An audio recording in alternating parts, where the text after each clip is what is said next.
Third वाला, इन एक competitive exam, कोई एक कॉम्पिटेटिव एग्जाम है, 50 student passes in English, 50 student क्या है इंग्लिश में पास हो गए, तो 60 स्टूडेंट किस में पास हो गए, मैथमेटिक्स में पास हो गए, and 40 student pass both in subject, है ना, और 40 बच्चे ऐसे हैं जो दोनों सब्जेक्ट में पास हो गए, none of them fail in both the subject, तो कोई ऐसा नहीं है कि दोनों सब्जेक्ट में फेल हो गया हो, ठीक है। Find the number of student who pass at least in one subject, तो आपको ऐसे बच्चे फाइंड करने हैं जो एटलीस्ट मतलब कम से कम होता है, जिसको नहीं पता यहाँ पे लिख लो, एटलीस्ट मतलब कम से कम, एटलीस्ट मतलब होता है कम से कम, कम से कम, तो आपको वो बच्चे फाइंड करने हैं कि वो कितने बच्चे हैं जो एटलीस्ट वन सब्जेक्ट में क्या हो गए, पास हो गए ना, एटलीस्ट मतलब कम से कम एक सब्जेक्ट में तो पास है, दो सब्जेक्ट में पास रहेगा चलेगा, चलेगा, है ना, उम्मीद आपको ये समझा है।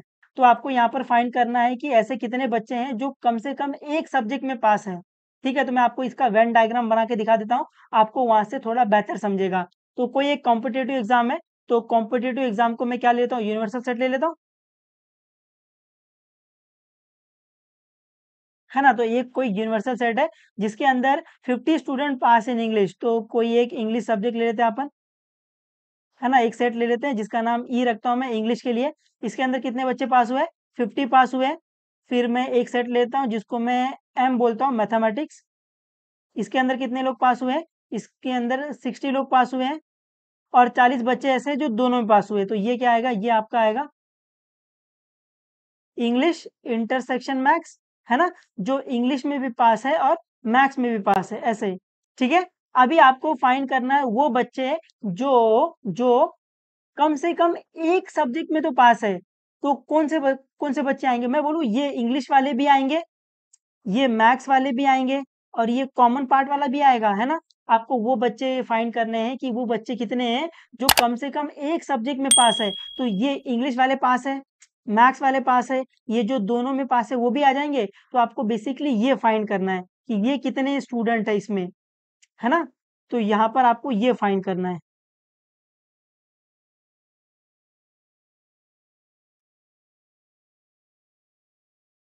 और अपने को पता है ये क्या होता है ना, ई और एम, देखो ना सब कवर हो गया, तो ये क्या है, यूनियन है ई और एम का, ये क्या है, ये यूनियन है किसका, ई और एम का, ये क्या है, यूनियन है।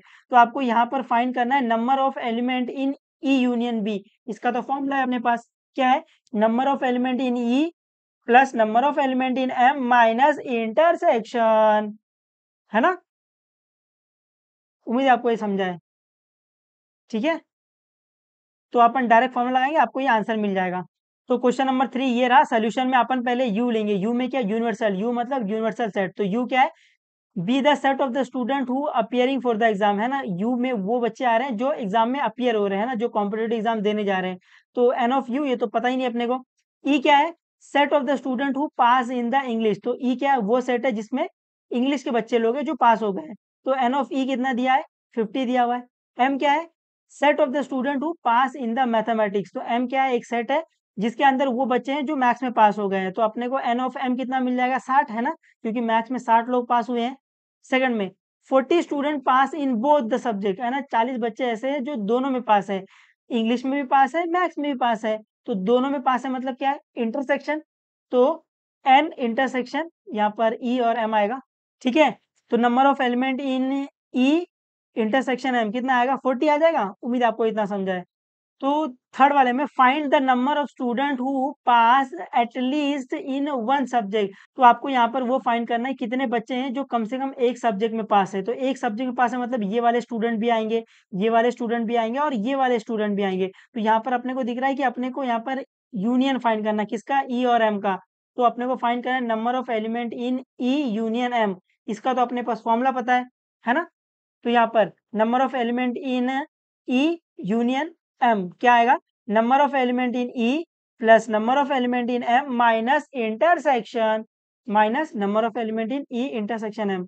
अभी जिस जिसकी वैल्यू पता है वो डाल दो, number of element in E पता है 50, number of element in M पता है 60, number of element in E intersection M पता है 40, है ना, तो -40, आप इसको सॉल्व करोगे 50 प्लस 60 क्या आएगा? 110 आएगा। 110 में से 40 माइनस करोगे 70 आएगा। तो number of student who pass at least in one subject is 70। तो 70 ऐसे बच्चे हैं जो कम से कम एक सब्जेक्ट में तो पास है, या तो वो इंग्लिश में पास है, या तो वो मैथ्स में पास है, या तो वो दोनों में पास है ना, क्योंकि एटलीस्ट बोला है। एटलीस्ट मतलब कम से कम एक सब्जेक्ट में पास होना चाहिए। 2 में पास होएगा चलेगा, चलेगा। 3 में पास होएगा चलेगा, चलेगा, है ना। एटलीस्ट मतलब कम से कम उतना तो होना चाहिए। तो एटलीस्ट वन मतलब कम से कम एक सब्जेक्ट में तो पास होना कंपलसरी है। तो ऐसे कितने बच्चे हैं जो कम से कम एक सब्जेक्ट में पास है? ऐसे 70 बच्चे हैं।